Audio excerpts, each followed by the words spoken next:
ഒരു തർക്കവും നിങ്ങൾ കരുതണ്ട. ഞാൻ ഡിബേറ്റിന് വിളിക്കുന്നു. ഈ പറയുന്ന വലിയ വികസനം നടത്തി എന്ന് പറയുന്ന മന്ത്രി ഉണ്ടല്ലോ, ഞാൻ വെല്ലുവിളിക്കുക. ഞാൻ ജീവിതത്തിൽ ഒരാളെയും വെല്ലുവിളിക്കാത്തവനാ.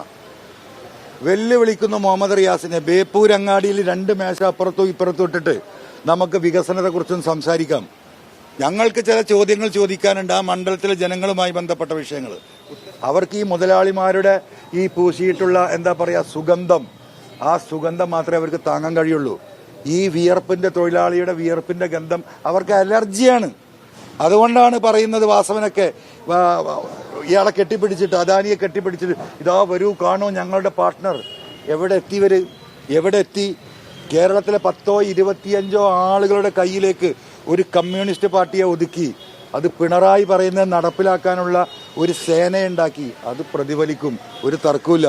അത് കേരളത്തിൽ ഒട്ടാകെ പ്രതിഫലിക്കും. അതിൽ സുനാമിയായി മാറും ബേപ്പൂര്. നിങ്ങൾ മനസ്സിലാക്കുക, കാരണം ജനങ്ങൾ കാത്തിരിക്കുകയാണ്. ഒരു തർക്കവും നിങ്ങൾ കരുതണ്ട. ഞാൻ ഡിബേറ്റിന് വിളിക്കുന്നു. ഈ പറയുന്ന വലിയ വികസനം നടത്തി എന്ന് പറയുന്ന മന്ത്രി ഉണ്ടല്ലോ, ഞാൻ വെല്ലുവിളിക്കുക. ഞാൻ ജീവിതത്തിൽ ഒരാളെയും വെല്ലുവിളിക്കാത്തവനാ. വെല്ലുവിളിക്കുന്നു മുഹമ്മദ് റിയാസിനെ. ബേപ്പൂർ അങ്ങാടിയിൽ 2 മേശ അപ്പുറത്തും ഇപ്പുറത്തും ഇട്ടിട്ട് നമുക്ക് വികസനത്തെക്കുറിച്ചും സംസാരിക്കാം. ഞങ്ങൾക്ക് ചില ചോദ്യങ്ങൾ ചോദിക്കാനുണ്ട് ആ മണ്ഡലത്തിലെ ജനങ്ങളുമായി ബന്ധപ്പെട്ട വിഷയങ്ങൾ. ഉത്തരം പറയാൻ തയ്യാറുണ്ടോ? നിങ്ങൾ ചോദിക്കും. നിങ്ങൾ കാണുമല്ലോ, ജാഥ കഴിഞ്ഞ് പോയിട്ടില്ലല്ലോ. PV അൻവർ ഇങ്ങനെ ഒരു കാര്യം പറഞ്ഞിട്ടുണ്ട്. ബേപ്പൂർ അങ്ങാടിയിൽ 2 മേശ അപ്പുറം ഇപ്പുറം ഇട്ടിട്ട് ഇവിടെ നടന്ന വികസനത്തെക്കുറിച്ച് ചില ചോദ്യങ്ങൾ ചോദിക്കാൻ അദ്ദേഹം ആഗ്രഹിക്കുന്നു. ബഹുമാനപ്പെട്ട മന്ത്രി, നമുക്കൊന്ന് ഇരുന്ന് കൊടുത്തൂടെ? നിങ്ങൾ ചോദിക്ക്. മന്ത്രി ഒറ്റക്കാണ്ട് ഒരു 10 ആൾ വന്നോട്ടെ, ഞാൻ ഒറ്റക്ക് മതി ഇപ്പുറത്ത്, നമുക്ക് സംസാരിക്കാൻ പറ്റുള്ളൂ. മനസ്സിലായില്ല? എല്ലാ സഹായികളും കമ്പ്യൂട്ടറും പരിപാടിയൊക്കെ ആയിട്ട് വരട്ടെ. ഒരൊറ്റ ആൾ ഞാനൊന്ന് സംസാരിക്കാം. നമ്മളെ ചോദ്യങ്ങൾക്ക് ഉത്തരം പറയണം. അത് ജനങ്ങളോട് പറയേണ്ട ഉത്തരം, PV അൻവറിനോടല്ല. 2 ലക്ഷം ജനങ്ങളുടെ ഇടയിൽ നിന്ന് വർക്ക് ചെയ്ത് വോട്ട് വാങ്ങി അവിടുന്ന് ജയിച്ചു പോയി മന്ത്രിയായി ഒരു മുഖ്യമന്ത്രിയുടെ പവറോട് കൂടിയിട്ട് കേരളം മുഴുവൻ കഴിഞ്ഞ 4.25 വർഷമായി നടന്ന വ്യക്തി എന്ത് ചെയ്തു അവിടുത്തെ സാധാരണക്കാരും ഇടത്തരക്കാരുമായ ജനങ്ങൾക്ക് വേണ്ടി? സിമ്പിൾ ക്വസ്റ്റ്യനാണ്, ഉത്തരം പറഞ്ഞാൽ മതി.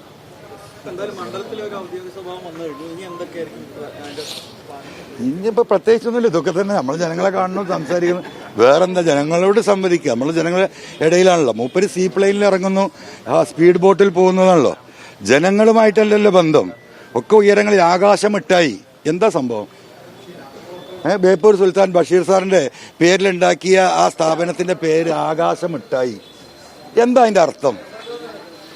അപ്പൊ ഒക്കെ ആകാശത്താണ്. സീ പ്ലെയിന് ഈ പറയുന്ന, ഞാൻ എപ്പോഴും പറഞ്ഞ ആവർത്തന വിരസത വരും.